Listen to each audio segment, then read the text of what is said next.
Vamos ao vivo. Olá, saudações aos que nos assistem aqui agora e as pessoas que ainda vão nos assistir, que a gente sempre tem, né, esse público que assiste depois, em outro momento, e são muitas pessoas, né, que nos procuram depois, e isso é muito bacana, né? Estamos aí para isso, para deixar esses conteúdos para que todo mundo possa assistir no momento adequado para si, né?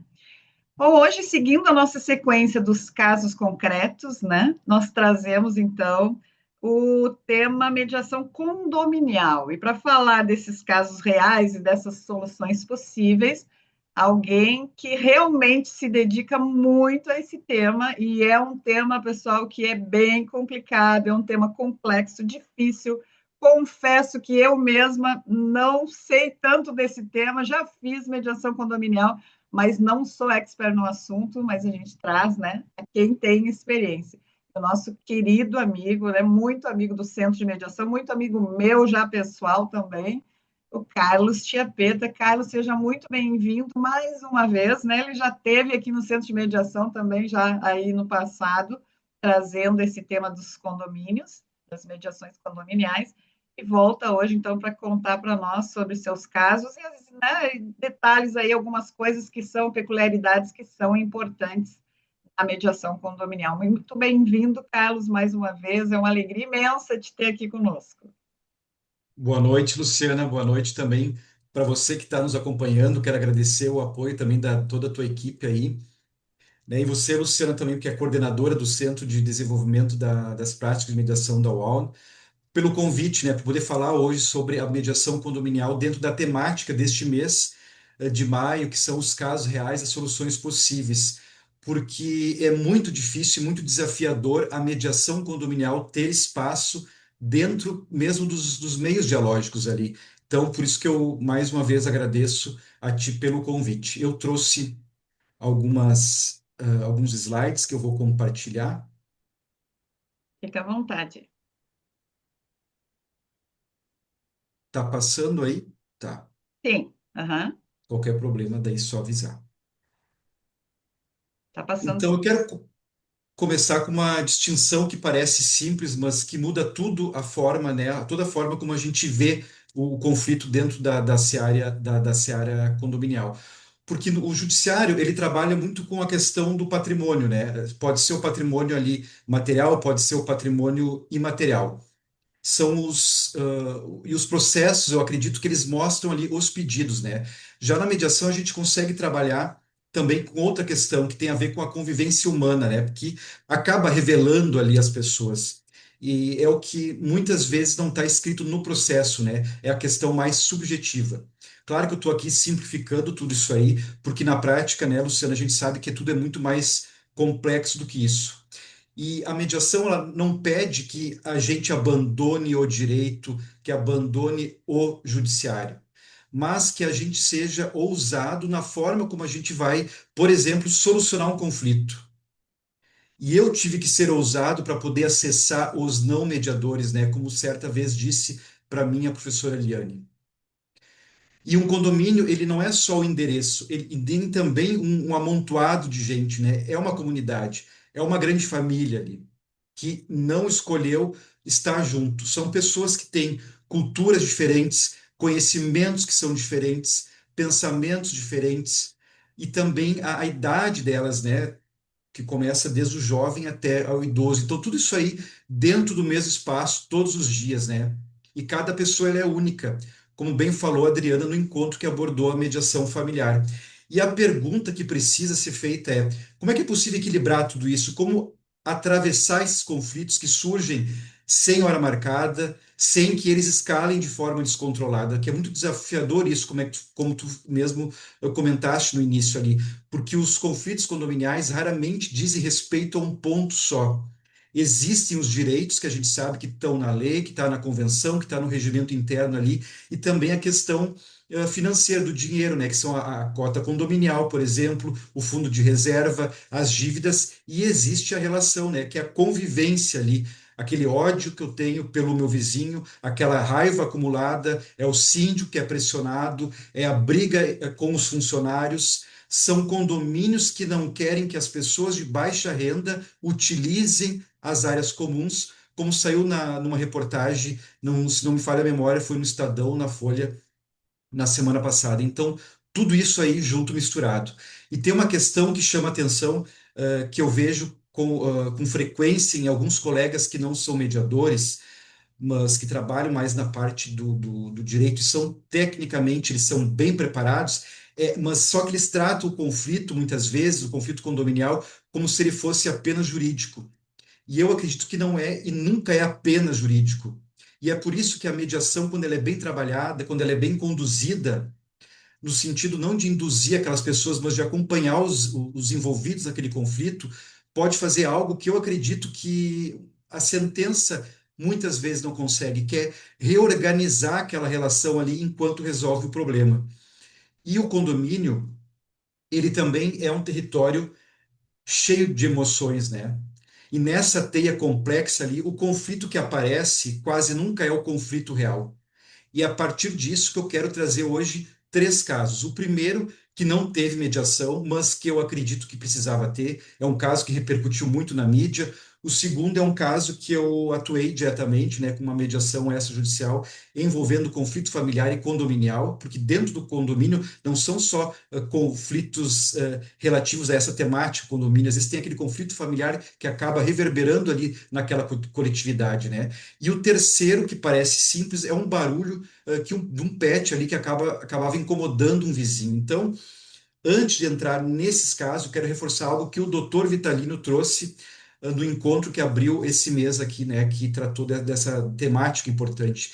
É que a mediação ela pode sim e deve ser vista como uma estratégia dentro também do meio condominial, por que não? Eu também vejo dessa forma, seja para a administradora, seja para o jurídico, para os moradores, para o síndico, para os prestadores de serviço. Então, para a gente poder levar e mostrar isso quando a gente quer vender o nosso serviço, né? Então, essa estratégia, ela tem a ver também muito com a economia de tempo, com uma economia financeira, pode ser uma preservação das relações ali, sejam elas quais forem.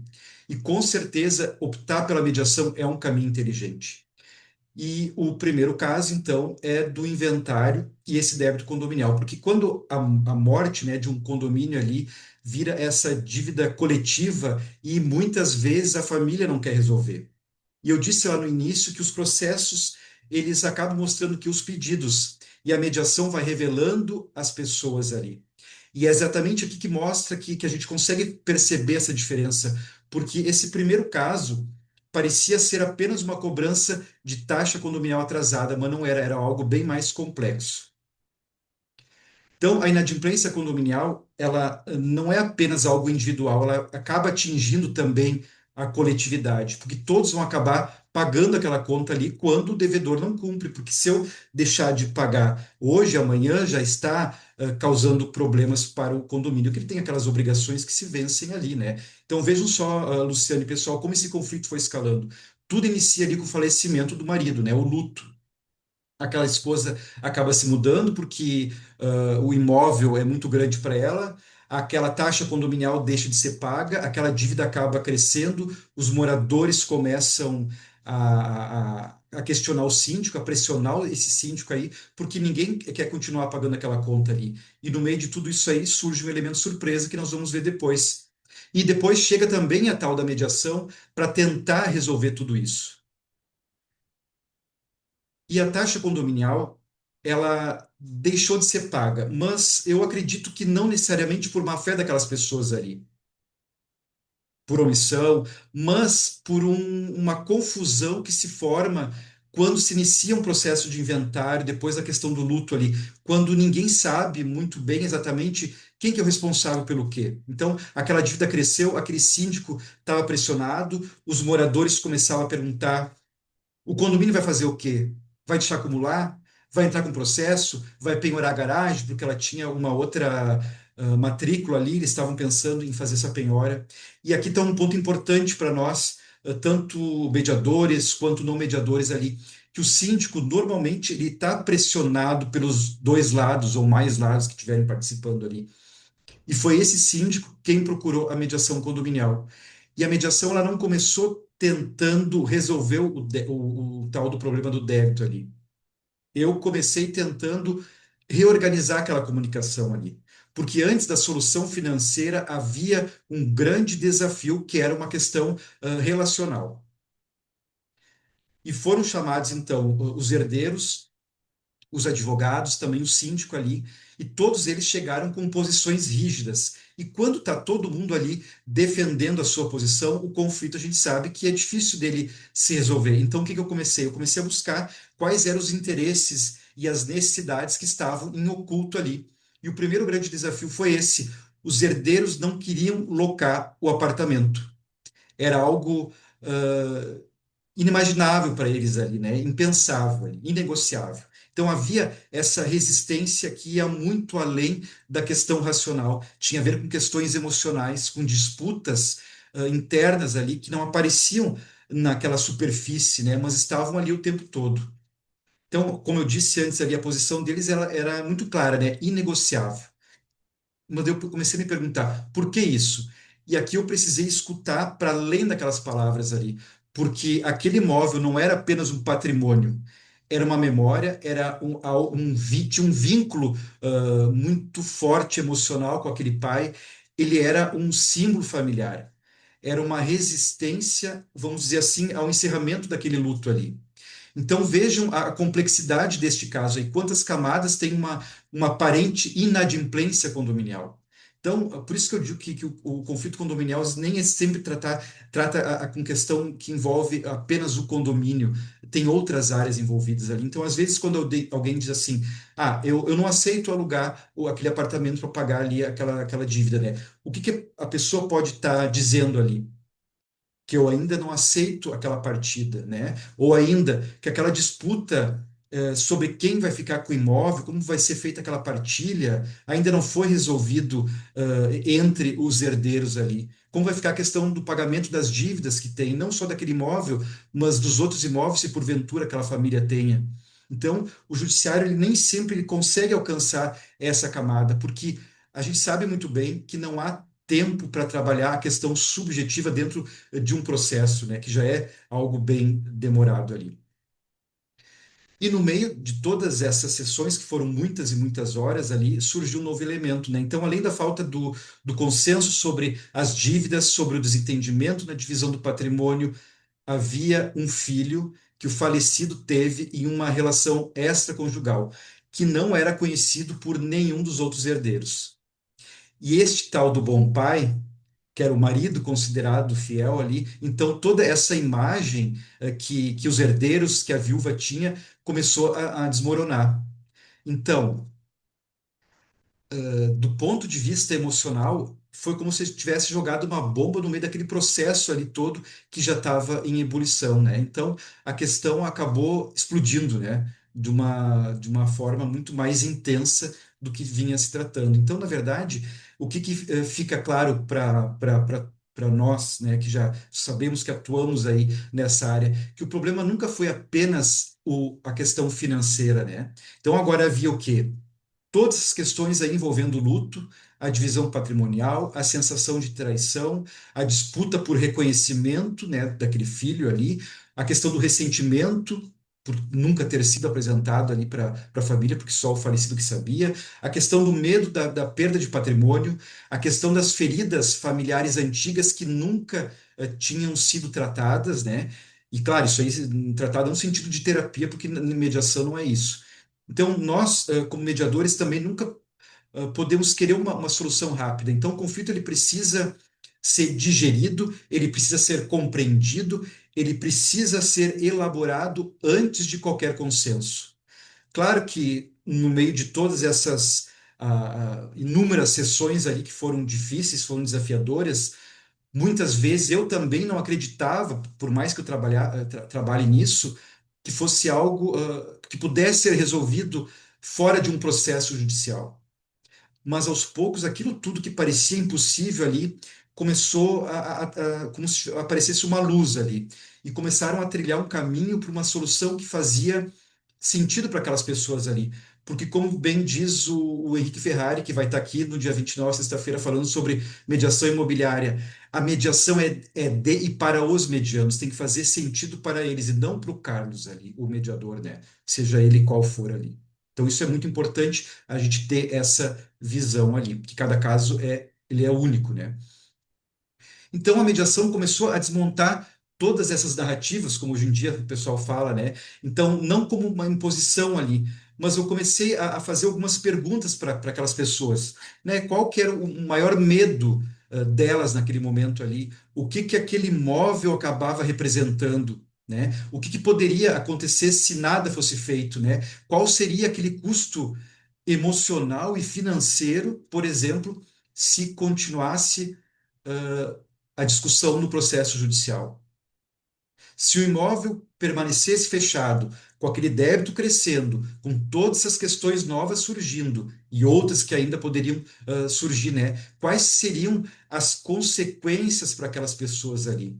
Então, conforme as perguntas eram feitas, as respostas vinham sendo trazidas pelo síndico, pelos próprios envolvidos, né, pelos advogados, eles começaram a se sentir escutados e a compreender uns aos outros, né? Então, quando as pessoas elas se sentem escutadas, elas acabam baixando aquelas armas, né? Elas conseguem ter um olhar voltado para o futuro, não só para o passado, não só para aquele retrovisor ali. Então, eles conseguem reduzir aquela necessidade de atacar o outro, porque percebem que as perdas podem ser maiores do que eles imaginam, sejam elas emocionais ou também patrimoniais, né? Então, isso eu acredito que é mediação, não é eu convencer alguém, convencer um mediando, né? Convencer ali, por exemplo, a Luciana, não é pressionar, não é manipular, não é forçar um acordo.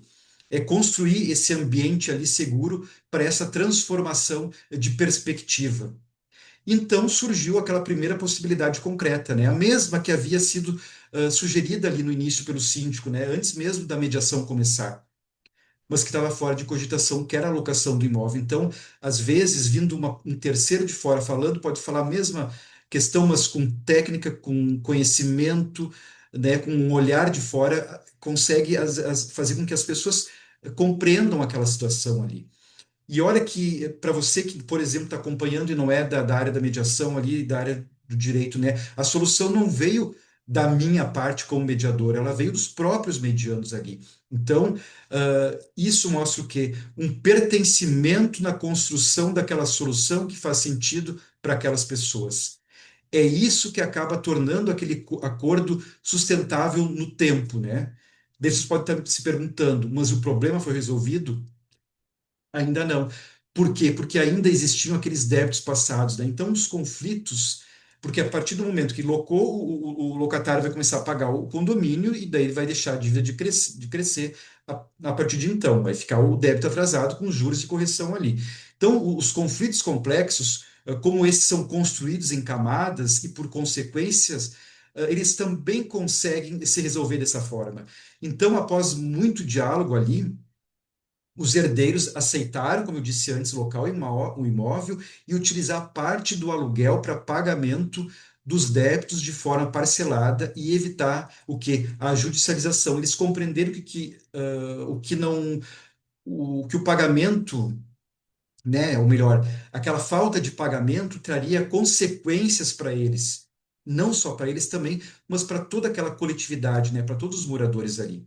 E ao final, se nada fosse feito, aquele imóvel seria utilizado apenas e tão somente para saldar as dívidas, sem que ninguém ficasse sequer com uma porta daquele local ali.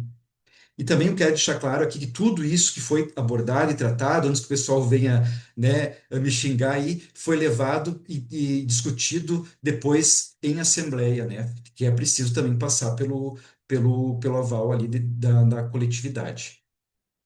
Então, será que o judiciário daria essa solução aí? Talvez houvesse uma penhora, um leilão, né, anos e anos de litígio, 5, 7 anos, 10 anos ou mais, ou até uma destruição definitiva daquelas relações familiares ali. Né? Nem aquela questão de a família se transforma, não, a família não se transformaria em nada, ela ficaria destruída, né?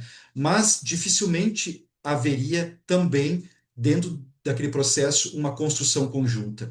E é aqui que mora, né, que está a força que eu acredito da mediação condominial, porque ela constrói, por exemplo, não apenas uma solução, claro que isso quando é possível, ela produz essa reorganização ali daquela relação toda familiar. E o que que este caso, então, pode nos ensinar? Quais são as lições ali? Que nem todo conflito ele precisa de um único vencedor, porque em muitos conflitos condominiais, quando alguém vence, a maioria perde. O condomínio perde tempo, os herdeiros perdem recursos, as relações acabam se deteriorando ali. Então, a convivência ela vai se tornar mais hostil, né? E o processo ele passa a alimentar aquele próprio conflito ali. Então, a mediação ela tem essa força de interromper essa lógica adversarial para criar espaço para perguntas que normalmente no processo não é possível. Então, o que é possível preservar ainda, né? Quais são os danos emocionais que podem ser reduzidos, né? Mitigados ali? Como construir aquela responsabilidade compartilhada? Como transformar aquilo tudo ali em cooperação, porque eu não estou romantizando aqui, que eu não gosto muito desse viés, né, que às vezes a gente vê da mediação ali, mas sim como estratégia, como gestão do conflito humano, porque quando o conflito ele chega até nós, raramente ele é o conflito real, como eu disse no início. A dívida, nesse caso, ela era visível, o luto era invisível, mas esse luto aqui não só da perda daquele familiar ali. Então, a mediação ela alcança esse espaço que o judiciário nem sempre atinge, porque a gente trabalha o quê? Com subjetividade, com vínculo, com reconhecimento. E eu tenho uma certeza disso, porque antes de trabalhar com a mediação, eu fiquei 17 anos trabalhando no judiciário e eu via que a sentença nunca resolvia quase nada. E agora passamos aqui para o segundo caso, que é um caso complexo, que até escrevi um texto que está ali no meu site, que repercutiu muito nas redes sociais, é quando o direito ele não foi suficiente e a mediação nesse caso passou a léguas ali de distância, né? Então, será que se houvesse espaço para mediação condominial nesse caso, o desfecho seria outro? Porque eu acredito também que quantos conflitos começam quando alguém deixa de ser escutado, seja na mediação empresarial, no superendividamento, na questão familiar, no imobiliário e também na mediação condominial. Porque o problema jurídico quase sempre ele está apenas ali na superfície, né? A ponta do iceberg, como bem foi colocado no encontro sobre superendividamento pela Evelyn ali. Então, o que que existe abaixo daquela lâmina d'água? É o medo, a vaidade, é uma sensação de injustiça, como nós vamos ver nesse caso, a perda de espaço, a humilhação, aquela raiva acumulada, né? Então, o que eu vou mostrar agora não é o caso da mediação como uma substituição para o poder judiciário, né? É um caso em que a ausência de qualquer gestão do conflito gerou esse dano progressivo ali, né? É algo complexo, porque é quando o fator humano ele foi totalmente ignorado. Então, esse conflito pelo que eu pude olhar dele, ele tem 4 fases, né?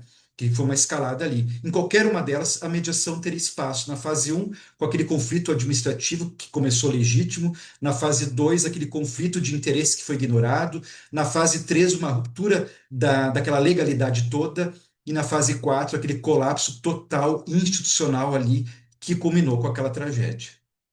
Então, existe um erro muito comum que eu vejo na hora de tratar o conflito condominial é transformar todo ele num caso disciplinar, porque o síndico acredita que precisa mostrar autoridade, aquele morador ele acredita que precisa se defender a todo e qualquer momento, a qualquer custo, os advogados entram ali para resolver, e quando todos acabam percebendo, ninguém está mais administrando aquele conflito, estão alimentando o conflito. E eu não estou aqui generalizando, com todo respeito aos meus colegas advogados que estão assistindo aqui também, vão assistir depois. Então, esse caso não é sobre mediação como alternativa ao Poder Judiciário.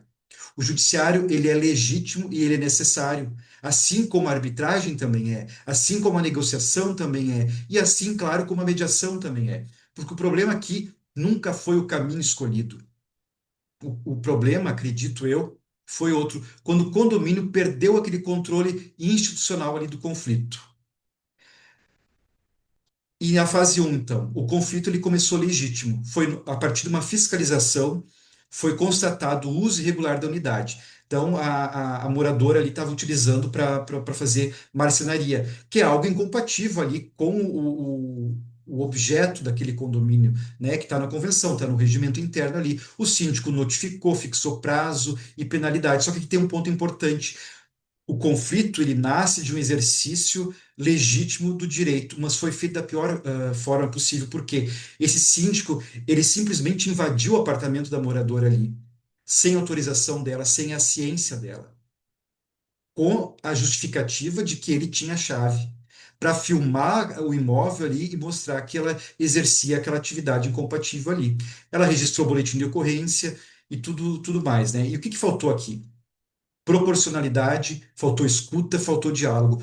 O síndico ele deixou de administrar e começou a personalizar aquele conflito, adotar uma postura, digamos assim, coercitiva. Então, quando esse conflito ele fica pessoal, aquela questão racional começa a desaparecer.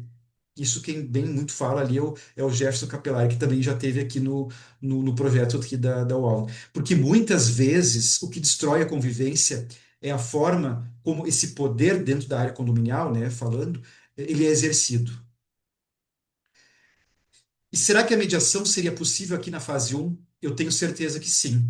Não seria para passar pano, não seria para impedir aquela fiscalização ali, mas para esclarecer aqueles fatos, para reduzir aquela personalização, para preservar aquela legalidade ali da atuação do síndico e para impedir que aquele conflito ganhasse o quê? Uma identidade que a gente pode chamar emocional.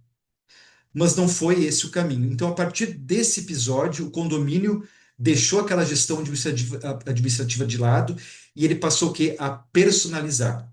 Como várias vezes eu estou falando e vou falar ainda até o final desse caso. Então, agora a gente entra aqui na fase 2 do conflito.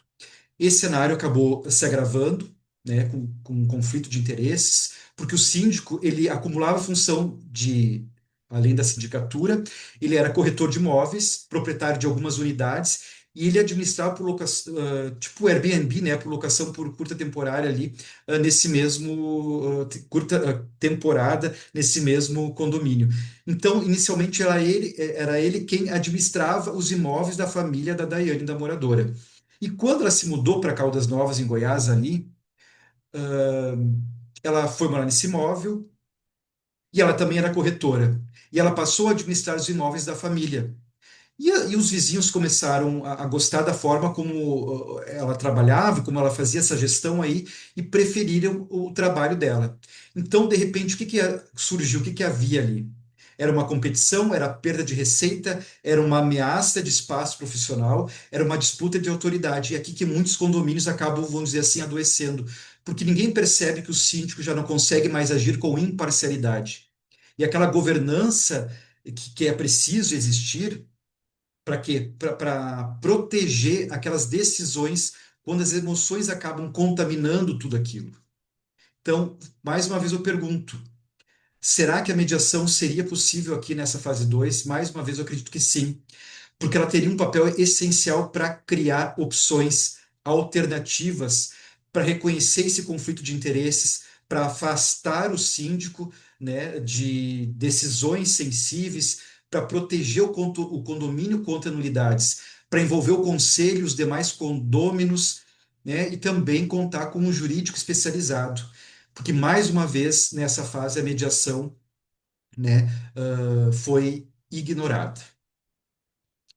E agora a gente adentra aqui, então, na fase 3, que novos ingredientes foram adicionados a esse conflito, dessa vez com coação. Então, houve uma tentativa de absurda ali, né, de corte de água, de interrupção de energia elétrica, tudo por parte do síndico.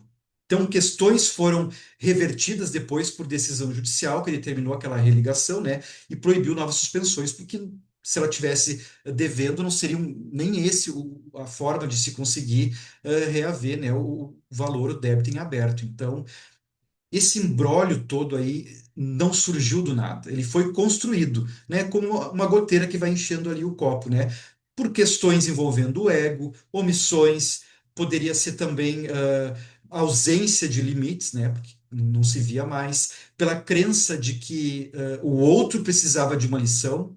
Então, tudo isso somado àquela falta de gestão emocional e também à perseguição. E olha só esse ponto-chave aqui: a judicialização, ela nem sempre é o caminho de gestão do conflito. Foram ajuizados 12 processos ao longo desse período aí, tanto pela condômina quanto pelo síndico. E as decisões foram descumpridas, né, no caso, pelo síndico ali, porque a comunicação entre eles sempre foi muito hostil. Então, foram realizadas muitas audiências nesses processos. E elas são diferentes das sessões de mediação, porque em muitos contextos a audiência carrega aquela percepção de um contra o outro. Tu tá dentro do poder judiciário ali. E alguém tem que ganhar para o outro perder, né? Então, quando há esse conflito, o risco dessa escalada aumenta muito, porque o judiciário, né, de forma muito simples aqui, ele acaba decidindo os direitos, mas ele não vai conseguir reorganizar aquelas relações contínuas como são as do condomínio, como eu mencionei antes. Então, às vezes, o processo ele está juridicamente correto ali. Ele observa a lei, a jurisprudência, mas na questão relacional ele acaba piorando tudo, né? Então, será que a mediação nesse caso seria possível aqui nessa fase 3? E mais uma vez, eu acredito que sim, que a gente poderia ter, por exemplo, não nessa ordem, eu coloquei aqui só para uma questão para ilustrar, né? Sessões individuais ali, para a Daiane poder falar do medo que ela estava sentindo, daquela sensação de perseguição. O síndico, em outra sessão ali, por exemplo, poderia falar da sensação de que a autoridade dele como síndico ali estava sendo desafiada, né? Do mal-estar de ver aqueles clientes migrando para ela e ele perdendo dinheiro, né? Perdendo, quando mexe no bolso, a gente sabe que às vezes as pessoas acabam tomando algumas atitudes, né, não muito boas assim, né? Não muito sãs, né, racionais. Então, poderiam ser criados também protocolos para que eles seguissem, né, os dois ali. É difícil falar isso, mas uma comunicação mais institucional, né, que fosse realizado por um terceiro ali, não necessariamente pelo mediador, mas pelo subsíndico, pelo conselho, por algum condômino, pelo jurídico, reduzindo esse contato direto aí para diminuir aquelas agressões que estavam a cada dia aumentando mais, né? Então, será que nessa fase 4 agora, melhor, a gente está entrando agora na fase 4, né? Então, quero destacar que a Assembleia não é um tribunal, como a gente vai ver aqui. Porque na minha experiência com condomínios ali, muitas vezes eu vejo alguns moradores transformar as assembleias em um local ali para humilhar o outro, motivo de brigas, de disputas, de pessoas que estão armadas, de cadeiras voando, né? Então, a assembleia, nesse caso, ela foi convocada para quê? Para tratar da expulsão da condômina, que não tinha feito nada de errado, a não ser aquela questão da marcenaria, mas era uma questão tão simples ali, tão fácil de resolver. Então, a forma como ocorreu a convocação dessa assembleia aí, ela foi cheia de irregularidades. Depois foi, inclusive, comprovado por meio do processo judicial.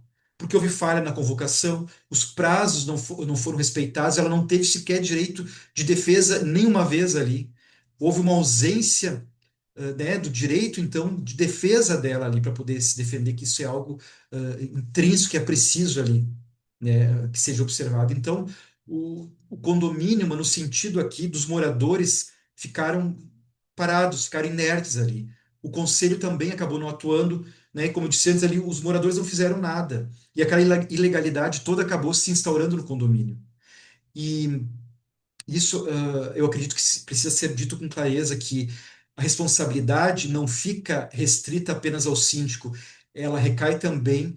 Claro, cada um vai ter a sua responsabilidade ali, mas ela vai recair também sobre os condôminos no caso de uma ação de indenização que, porventura, seja ajuizada ali pela família da Daiane, né, para reparar esses danos ali. Então, o ponto invisível ali dentro né, dentro do direito tradicional. Que o que realmente estava em jogo nesse caso aí? É o medo de perder espaço, a perda do campo de trabalho, a perda de autoridade, aquela sensação de perseguição, aquela raiva acumulada, aquele sentimento ali de humilhação, né? Toda aquela disputa emocional que a gente viu. Então, quando o direito ignora o fator humano, ele não neutraliza o conflito, ele empurra para fora daquele controle institucional. E quando está fora de controle, o que que acontece? Ele se torna imprevisível, como foi o desfecho trágico desse caso. E aquela foto que apareceu no início do caso, que eu coloquei antes ali, é a última imagem dela nesse plano aqui, né? Porque depois, quando ela chegou lá embaixo, ela foi golpeada ali pelo síndico e partiu, né? A gente tem que ter cuidado nas palavras aqui, na... Então é isso, é um caso bem emblemático ali. E mais uma vez, nessa fase 4 ali, será que a mediação seria possível? Mais uma vez, eu entendo que sim, como prevenção dos danos, né? Como uma gestão do risco relacional ali, com proteção patrimonial e pessoal, e também proteção do condomínio, né? Para proteger o quê? A vida daqueles envolvidos, né? A saúde emocional ali, a questão envolvendo a segurança jurídica. E eu quero encerrar esse caso antes de partir para o terceiro, dizendo que os conflitos, quando são ignorados, eles não desaparecem, né? Eles vão escalando aos poucos ali, como aquela goteira que vai enchendo aquele copo ali, e vão contaminando as decisões quando são dadas dentro da gestão condominial. Porque a mediação também é importante a gente falar que ela não é uma solução mágica, ela não substitui o poder judiciário, mas é um recurso adequado para lidar com os conflitos aparentes e não aparentes, para promover a despersonalização do conflito, como a gente viu nesse caso aí. Então, a mediação ela vai atuar onde o processo judicial muitas vezes não alcança, que é na gestão das relações humanas, antes de que elas se tornem irreversíveis, como foi nesse caso. E agora, entrando aqui no caso 3, que é o do latido do cachorro, que não era um problema, né? Não era esse o caso. Então, mais uma vez falando, talvez um dos maiores erros dos conflitos condominiais seja esse transformar a convivência em litígio antes mesmo da primeira conversa, como eu falei no início.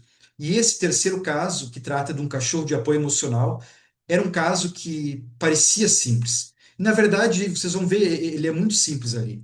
Então, na fase um ali, o início do conflito. O vizinho estava muito incomodado com o barulho, que não era do latido, não era de festa, não eram de obras, era do barulho do andar do cachorro pelo piso do apartamento de cima. E o que que ele fez? Será que ele procurou o síndico, a mediação? A mediação com certeza não, né? Que é difícil como primeiro ainda, né? É um desafio ali. Ele, o que que ele fez? Não falou com o vizinho e nem falou com o síndico. Ele ligou para quem? Para o advogado. E aqui nada contra, né? Isso. Então, isso diz muito com o quê? Com o tempo que a gente está vivendo hoje em dia. Porque muitas pessoas acabam terceirizando aquele conflito, antes mesmo de tentar entender e compreender o outro ou a origem daquele tal conflito ali. Então as pessoas acabam fazendo o quê? Elas judicializam aquelas emoções delas, elas pegam os incômodos delas e protocolam, levam lá para o poder judiciário, né? Elas vão transformando aquele desconforto ali todo em disputa. E quando esse conflito chega primeiro ao judiciário, ele chega com o quê? Com o que está no papel e não com o que realmente é. Que eu já tive uma experiência uma vez que numa audiência lá no judiciário a parte pegou e disse assim, "Oh, não foi nada disso que eu falei para o meu advogado.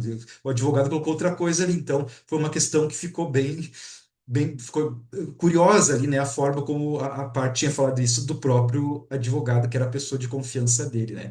Então, esse caso, o que que eles nos mostram ali? Que às vezes não é um grande barulho que acaba incomodando, são aqueles pequenos ruídos repetidos todos os dias, que a pessoa às vezes não está muito bem, né? Tá de saco cheio ali, então são os micro incômodos ali, como o barulho de uma goteira, né? Então, o síndico, ele tomou conhecimento que o morador estava incomodado, com o barulho vindo ali do vizinho, né, do apartamento do vizinho ali, e aí foi que a história real apareceu. Ele foi procurar tentar dar um auxílio ali. Como não é algo que atinge a coletividade, ele pegou e até indicou a questão da mediação. Então, a descoberta da origem ali acabou mudando tudo, porque acabou desarmando aquele litígio ali. Então, a moradora, ela vivia, né? Uma das moradoras vivia com a mãe, que ela tinha Parkinson. Então, os tapetes foram retirados do apartamento para evitar as quedas. E o cachorro, que era um companheiro emocional dessa senhora, vivia com ela e andava pelo piso ali, fazia esse barulho. Então, não havia como eliminar o barulho sem colocar de volta os tapetes, porque antes da retirada não tinha esse problema ali. Só que esses tapetes representavam o quê? risco de queda. Então, o vizinho, ao saber disso, ele mudou completamente aquela postura dele, porque, Luciano e pessoal, ele se mostrou aberto, né, ao diálogo. Então, o conflito foi resolvido sem processo, sem, né, audiência, sem desgaste, com a tal da mediação ali. Então, foi utilizado alguns tatames ali de uma forma que não houvesse problema para aquela senhora ali. E em alguns locais, né, repartições daquele apartamento ali, ele usaria aqueles sapatos para pets, não sempre, né, em ocasiões mais específicas ali. Então, depois da mediação, ele passou a enxergar as pessoas, não apenas aquele problema. E isso aí acabou mudando tudo, porque a mediação também tem esse objetivo, né, tirar as pessoas do campo da interpretação ali e levar para o campo da compreensão.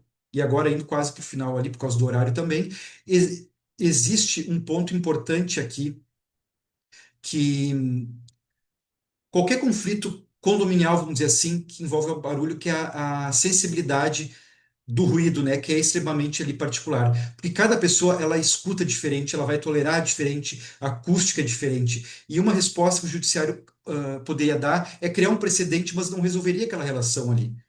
100%, vamos dizer assim. E aqui eu quero abrir um parênteses que eu vi na semana passada numa reportagem que na construção de edifícios na Europa, ali acho que foi na Suíça, ou na Alemanha, que eles estão utilizando para evitar essa propagação do som um contrapiso ali flutuante e nas descargas é o envelopamento emborrachado da rede. Então é algo que me chamou a atenção. Mas voltando aqui para o nosso caso, então muitos empreendimentos eles têm esse isolamento insuficiente aí. Mas em vez do problema estrutural debatido, ele é personalizado e o vizinho vira o problema. E quando a gente acaba personalizando todo esse incômodo, a gente começa a atacar as pessoas ao invés de o quê? De buscar aquela solução ali.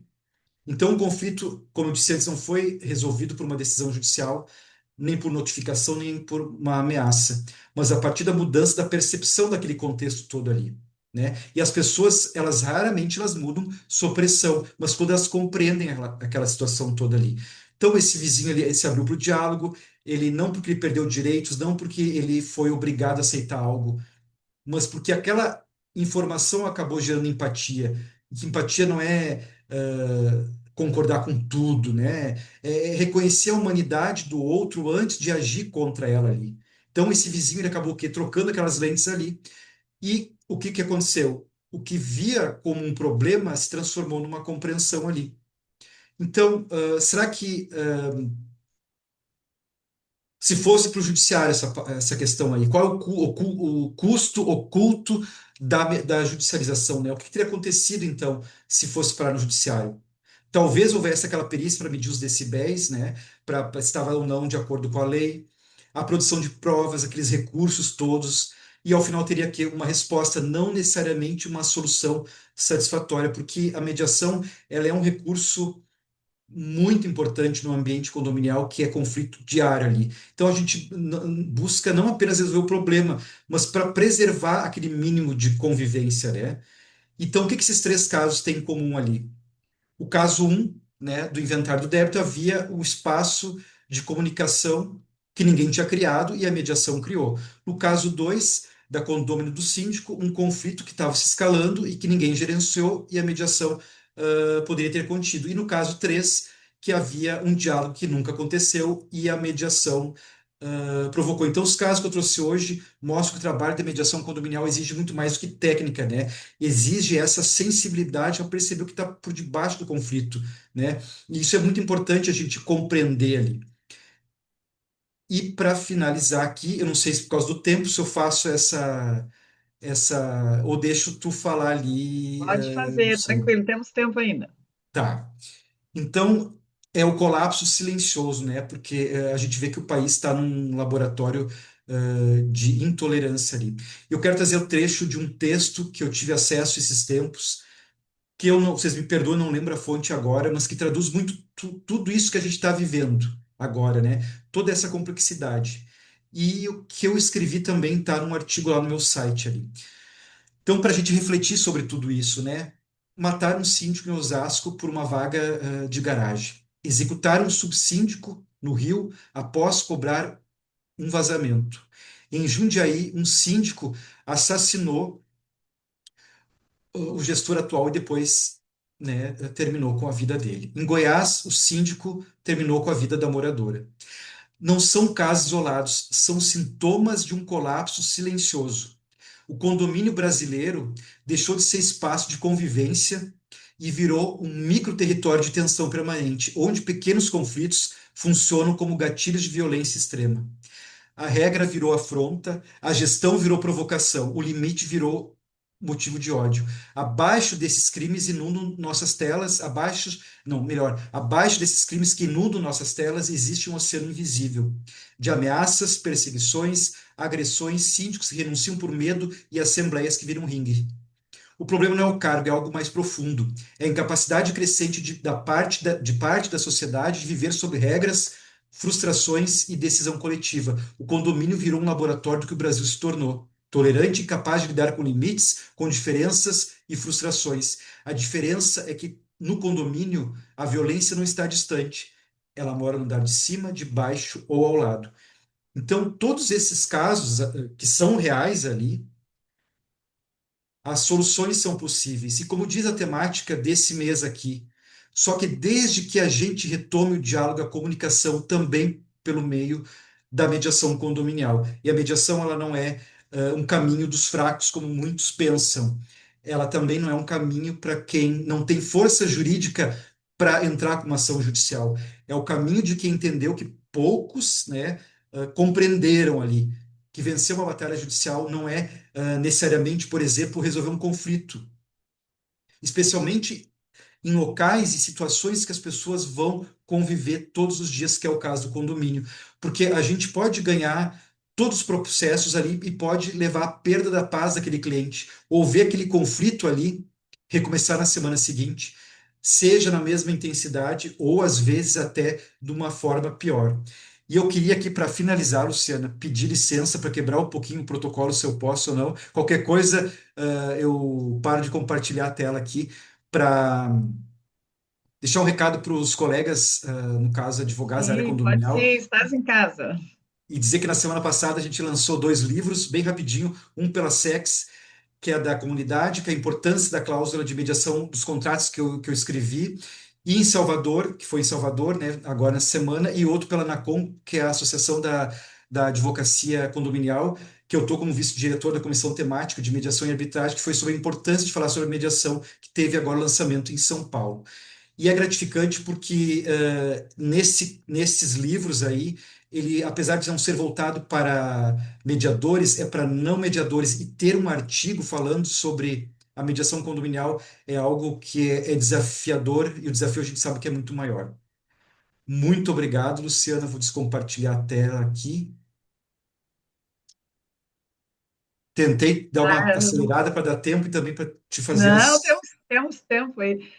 Carlos, eu primeiro quero te parabenizar, assim, porque a tua explanação foi tão detalhada, assim, tão rica, que eu praticamente nem tenho o que dizer aqui, né? Vou fazer alguns comentários para acrescentar, porque, assim, foi de uma riqueza de detalhes, tanto em relação aos casos, quanto em relação à mediação, né, frente a essas situações.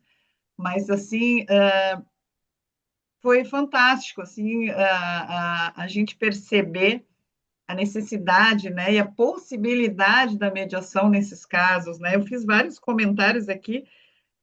Primeiro, quando tu já iniciaste, né, a tua fala dizendo a questão num condomínio, né, a gente não escolhe estar juntos, realmente, né? A gente vai morar vizinho, né, parede a parede, com pessoas que a gente não escolheu, que não tem absolutamente nada a ver com a nossa vida, com o nosso sistema, com nossa organização, com a nossa cultura, com o nosso aprendizado, com nada, absolutamente nada, né?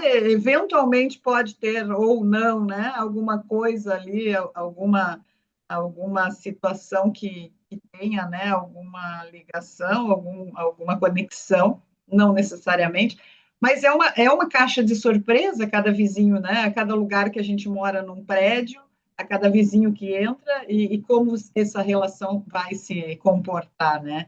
E aí, claro, eu acho que quanto maior o condomínio, maior a chance de ter mais confusões, né? Mais desconexões, mais conflitos existentes.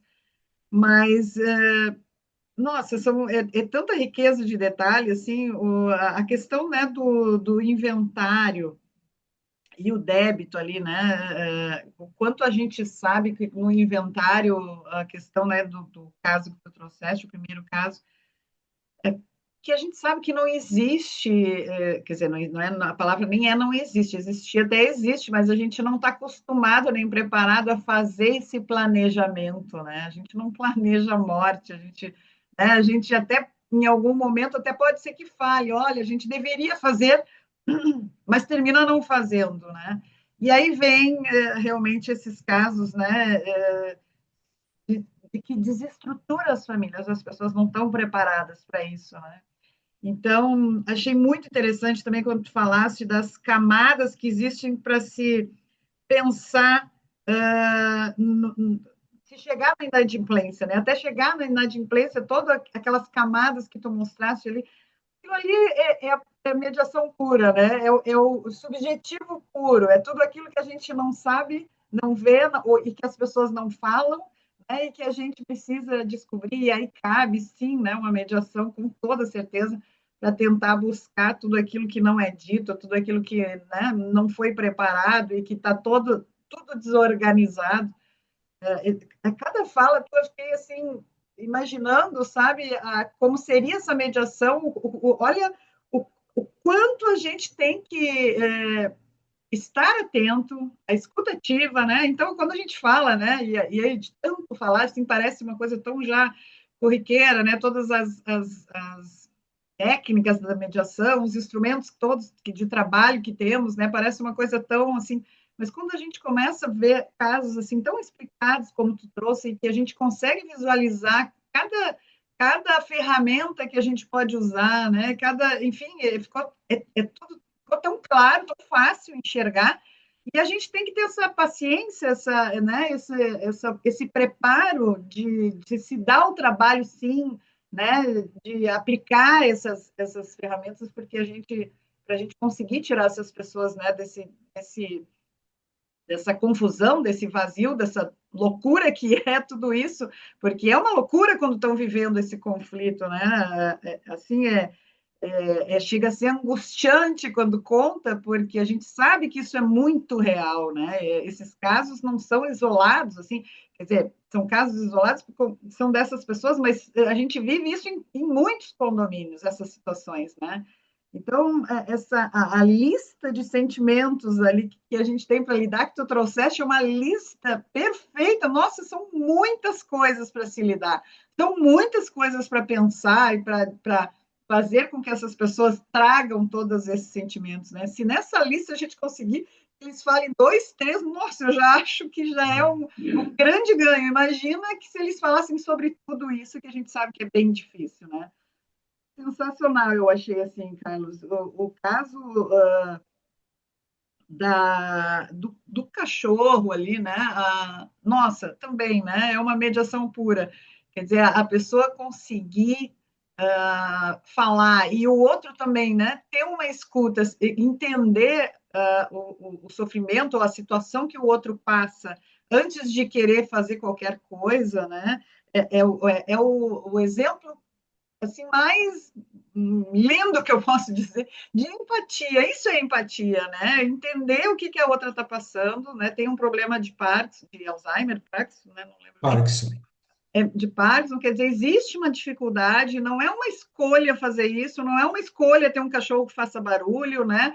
O tapete, a gente sabe que quem conhece um pouquinho, né, a doença de Parkinson, ou teve alguém familiar ou conhecido, a gente sabe que o tapete é uma coisa, é uma das primeiras coisas que o médico manda tirar, né, para a pessoa não cair, ela já tem um passo bem arrastado, né, não levanta tanto a perna, quer dizer, isso, o tapete é uma coisa que grande possibilidade de queda. Então, tudo isso, assim, esses detalhes mostram, né, exatamente uma frase que tu trouxeste, assim, o compreender antes de agir, né? Então, É. assim, a pessoa compreender o que está acontecendo para depois agir, né, e procurar, então, achar, né, nesse meio termo aí para os dois, o que pode ser feito que não vá atrapalhar essa senhora, mas que também possa contemplar, né, o outro que está sendo incomodado. Nossa, eu achei assim fantástico.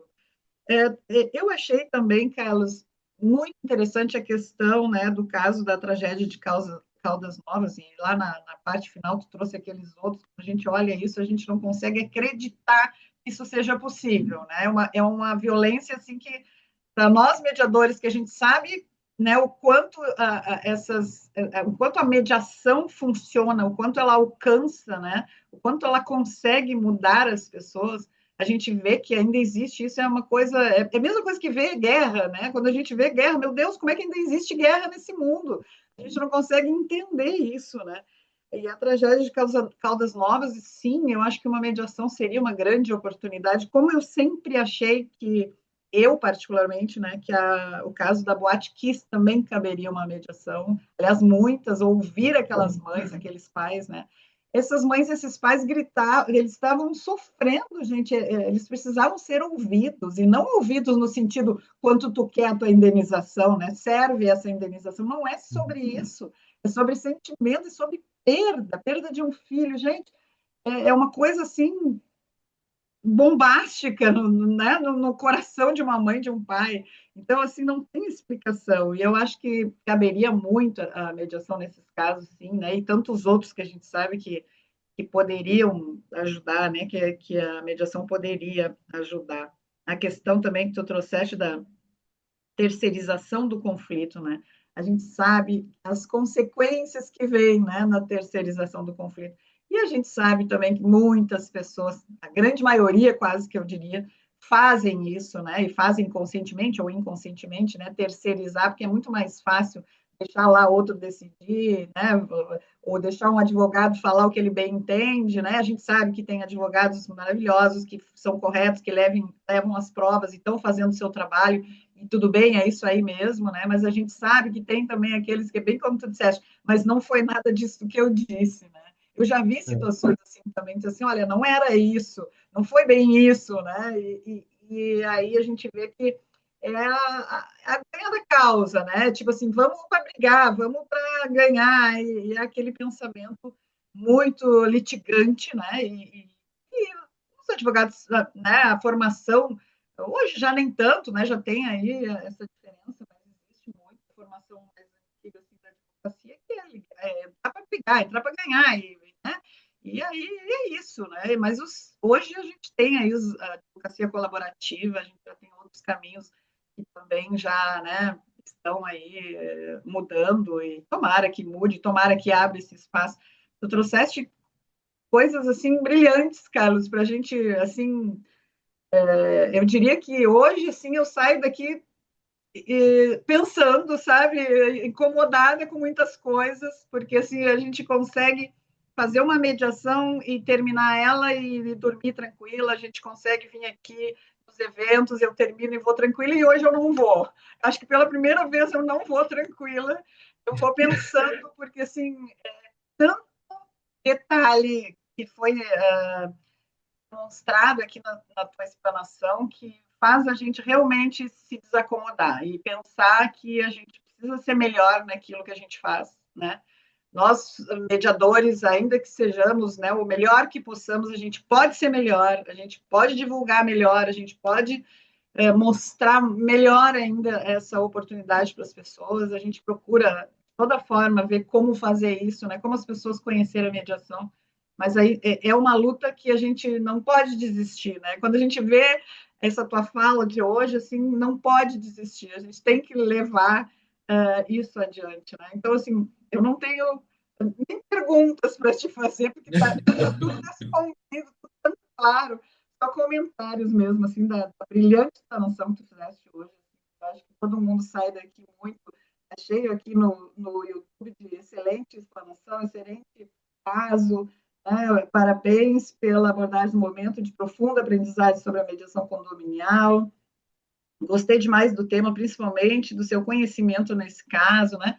Então a gente sabe, e aí é isso que a gente procura também, pessoal, trazer aquelas pessoas que vivenciam isso, né? Porque e casos práticos que vivenciaram na prática essas situações, porque a gente sabe que, claro que a gente tem a necessidade de trazer muita coisa teórica, porque a gente tem uma formação teórica vasta, né, o mediador, mas esse mês foi essa ideia, assim, sabe, desacomodar nos casos, né? Vamos na prática, acontecendo, como é que acontece, e tu fizeste isso de uma maneira brilhante hoje, te agradeço demais pela tua fala, pela tua disposição, pela tua disponibilidade de estar aqui conosco. E passo a palavra para que tu faça teu fechamento aí e te despeça do pessoal, mas fica assim o meu grande carinho. As portas do Centro de Mediação já estavam abertas, continuam abertas. É um tema que a gente precisa assim debater muito e estudar muito, né? Eu sei que não são muitos mediadores que têm essa experiência condominial, porque é um ramo, uma área bastante difícil, bastante complicada, muito conflituosa, né? Isso não é para os fracos, né? Como diz, não é para os fracos. É, Então, é um parabéns, te é um passo a desafio. palavra. Então, Desafio. obrigado a vocês todos aí pela participação e pela paciência até agora. Também, claro, a ti, Luciana, que o pouco que eu sei e compartilhei muito, eu aprendi contigo e com todos os teus convidados e convidadas durante todo esse tempo aí. E também agradecer a equipe da UAL pela oportunidade de falar sobre a mediação condominial nessa temática dos casos reais, das soluções possíveis ali, nesse momento tão importante que a gente vive do aumento dos conflitos nos condomínios. E quem quiser conhecer meu trabalho, amanhã nos destaques vão estar as informações ali. Eu Boa gosto que noite ele para mesmo faz a propaganda aqui do Centro de Mediação. O Carlos é o meu marketing aqui. Pessoal, o Carlos assistiu, acho que todos os nossos eventos, é sensacional. Carlos, muitíssimo obrigado. Eu estou muito feliz com esse evento de hoje, me sinto muito honrada com a tua presença, com o teu conhecimento, com a tua partilha. Realmente, muito obrigado. Obrigado, pessoal, a todos vocês que estiveram conosco e os que ainda vão assistir, com certeza vão adorar esse tema, essa abordagem de hoje. Boa noite a todos. Boa noite.